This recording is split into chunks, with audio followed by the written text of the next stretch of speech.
Okay. One of the planets is a comet.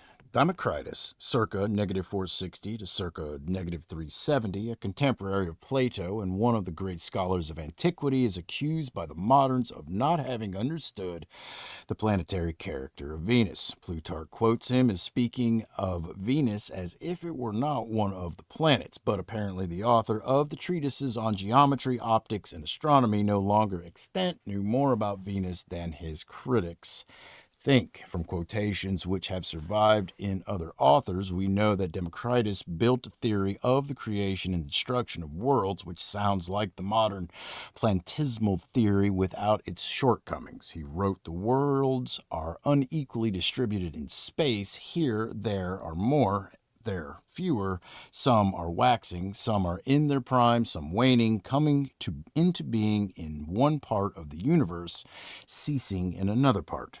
The cause of their perishing is collision with one another. He knew that the planets are at unequal distances from us, and that there are more planets than we are able to discover with our eye. Aristotle quoted the opinion of Democritus: stars have been seen when comets dissolve. Among the early Greek scholars, Pythagoras of the 6th century is generally credited with having had access to some secret science. His pupils and their pupils, the so-called Pythagoreans, were cautious not to disclose their science to anyone who did not belong to their circle. Aristotle wrote on their interpretation of the nature of comets. Some of the Italians called Pythagoreans say that the comet is one of the planets, but that it appears at great intervals of time and only arises a little above the horizon. This is the case with Mercury, too, because it only rises a little above the horizon. It often fails to be seen and consequently appears at great intervals of time. This is a confused presentation of a theory, but it is possible to trace the truth in the Pythagorean teaching, which was not understood by Aristotle. A comet is a planet which returns at long intervals. One of the planets, which rises only a little above the horizon, was still regarded by the Pythagoreans of the 4th century as a comet. With the knowledge obtained from other sources, it is easy to guess that by one of the planets is meant Venus. Only Mercury and Venus rise a little above the horizon. Aristotle disagreed with the Pythagoreans, scholars who considered one of the 5 planets to be a comet.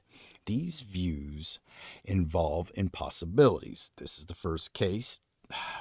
the case first with those who say that the comet is one of the planets. More comets than one have often appeared simultaneously. As a matter of fact, no planet has been observed besides the 5. All of them are often visible above the horizon together at the same time. Further, comets are often found to appear as well when all the planets are visible as when some are not. With these words, Aristotle, who did not learn the secrets of the Pythagoreans directly, tried to refute their teaching by arguing that all 5 planets are in their places when a comet appears, as if the Pythagoreans thought that all comets were one and the same planet leaving its usual path at certain times. But the Pythagoreans did not think that one planet represents all comets. According to Plutarch, they taught that each of the comets has its own orbit and period of revolution. Hence, the Pythagoreans apparently knew that the comet, which is one of the planets, is Venus. All right, sorry about them flubs.